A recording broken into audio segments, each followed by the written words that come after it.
Maxime Switek, 6h-9h sur Europe 1. Le débrief de la matinale, ça y est, nous sommes en 2015. Je crois qu'on l'a compris, la fête fut belle, notamment à Strasbourg où Arthur Mbaché a tendu son micro pour Europe 1. Et je souhaite à tous une bonne et heureuse année 2015. Qu'est-ce qu'on peut vous souhaiter pour cette année? Fiancé. Bon, je suis pas célibataire, je suis désolé. Vous êtes beaucoup trop jeune, je pourrais être votre grand-mère, moi.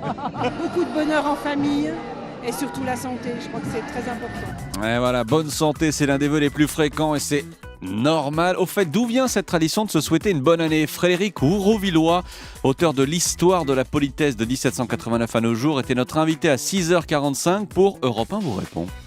L'idée qu'il y a un début de l'année et l'idée qu'on va souhaiter quelque chose à ses proches, c'est, je pense, excessivement ancien. Il est bien évident que les vœux de bonne année remontent probablement à la préhistoire. On en a des traces dans la préhistoire? Écoutez, pas que je sache, à mon avis à Lascaux, il n'y a pas de carte de vœux.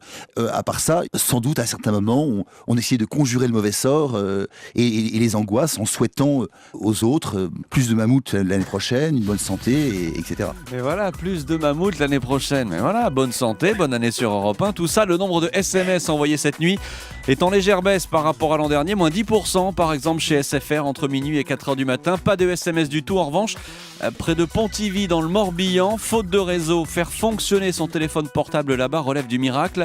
Notre correspondant François Coulon est allé rencontrer les habitants. On a l'appel, mais une fois qu'on décroche, mais on n'a rien après derrière. Ça nous fait très mal, ça. Nous, à la campagne, on existe. On paye des forfaits qu'on n'a pas la réception. Je suis obligé de monter ou au premier étage ou au grenier de ma maison ou de sortir dans le jardin. C'est très gênant. Voilà, il faudrait plusieurs millions d'euros pour relier le secteur au reste du monde. Nous ne sommes pas rentables pour les opérateurs, déplorent les élus qui vont saisir Manuel Valls en urgence. C'est à la télévision que François Hollande a présenté hier soir ses vœux aux Français, à peine prononcés, déjà critiqués par la droite. L'opposition systématique ne tourne-t-elle pas à la caricature? C'était la question qui fâche à 7h15 avec Guillaume Larrivé, député UMP de Lyon.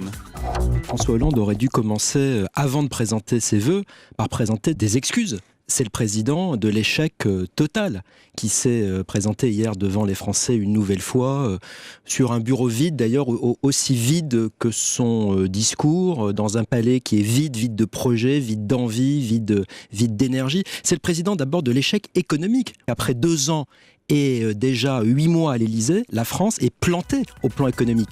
Une bonne nouvelle côté météo, les températures remontent aujourd'hui en ce premier jour de l'année 2015. Question de Thaïs sur europe1.fr. On a beaucoup parlé ces derniers jours de températures ressenties. À quoi correspondent-elles vraiment et comment sont-elles calculées? Question météo, je me tourne forcément vers vous Valérie Darmon. Que pouvez-vous répondre à Thaïs? C'est simple, alors quand on parle de température ressentie, c'est implicite qu'on parle du ressenti au vent. On a commencé à utiliser cette formule en 2009 au moment de la grosse vague de froid, quand on a lancé en fait la première carte de vigilance grand froid. Alors on commence en général nous à l'indiquer, météorologue ou prévisionniste, en tout cas à partir du moment où la température passe sous les moins 5 degrés et que le vent souffle à au moins 5 km/h. C'est un indice de refroidissement du corps. Pourquoi? Parce que le corps, pour se protéger du froid, va émettre une mince couche de froid. Et quand le vent souffle, le vent balaye cette couche. Et donc, du coup, on ressent davantage le froid. Comment ça se calcule? Tout simplement par tranche de 2 degrés, par tranche de 5 km/h de vent. D'accord. C'est-à-dire qu'à chaque fois que le vent souffle à 5 km/h, on soustrait 2 degrés. S'il fait moins 5, on a la sensation qu'il fait moins 7. Et voilà. C'est aussi simple que ça. C'est aussi simple que ça. Merci beaucoup pour ces explications.